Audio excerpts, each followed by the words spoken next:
দীর্ঘদিনেও মুক্তি মেলেনি মিয়ানমারে আরাকান আর্মির হাতে বন্দী বাংলাদেশি ১৫০ জেলের। মাছ ধরার সময় তাদের ধরে নিয়ে গিয়েছিল মিয়ানমারের সশস্ত্র গ্রুপটি। জিম্মি জেলের জন্য উৎকণ্ঠায় স্বজনরা। বিস্তারিত জানাচ্ছেন আজিম নিহাত।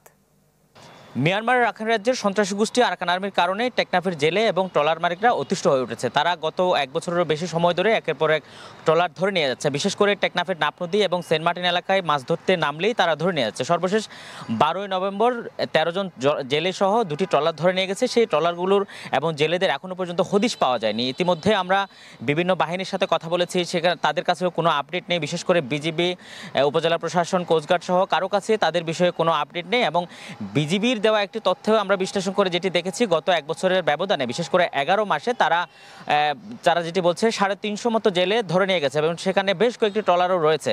সেখান থেকে তারা ইতিমধ্যে বিজিবির প্রচেষ্টায় ২০০ জন জেলেকে এপারে নিয়ে আসতে সক্ষম হয়েছে। বাকি এখনও ১৫০ জনের মতো জেলে সেখানে তাদের আরাকান আর্মির হাতে বন্দী রয়েছে এবং তাদের সাথে নতুন করে গত ১২ই নভেম্বর নিয়ে যাওয়া ১৩ জন জেলেও যুক্ত হয়েছে। তাদের ভাগ্যে আসলে কী ঘটেছে, সেখানে তাদের উপর কী ধরনের অত্যাচার করা হচ্ছে এবং তাদেরকে কোথায় রাখা হয়েছে, তারা আদৌ বেঁচে আছে কিনা সেই ধরনের তথ্য কিন্তু এপারে নেই।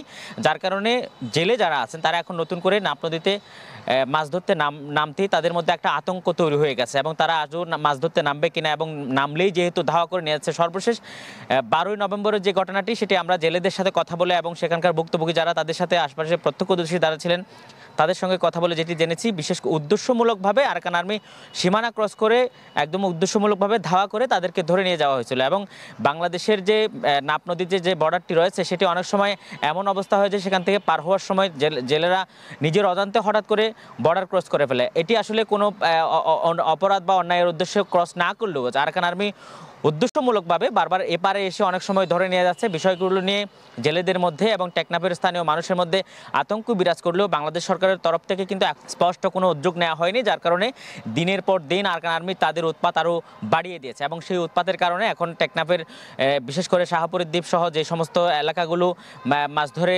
তাদের জীবিকা নির্বাহ করে তাদের মধ্যে অনেকটা দুর্ভিক্ষ নেমে আসতে শুরু করেছে। এবং এই সমস্যার সমাধান না হলে নাপ নদীতে সহজেই এবং সেখানকার যে জেলেরা আছেন তারা সহজে সেখানে মাছ ধরতে নামতে পারবেন না এবং মাছ ধরতে নামলেই যেহেতু বিপদ, তাহলে তারা হয় বিকল্প কর্মসংস্থান খোঁজ করবেন অথবা মাছ ধরা টেকনাফে বন্ধ হয়ে যেতে পারে।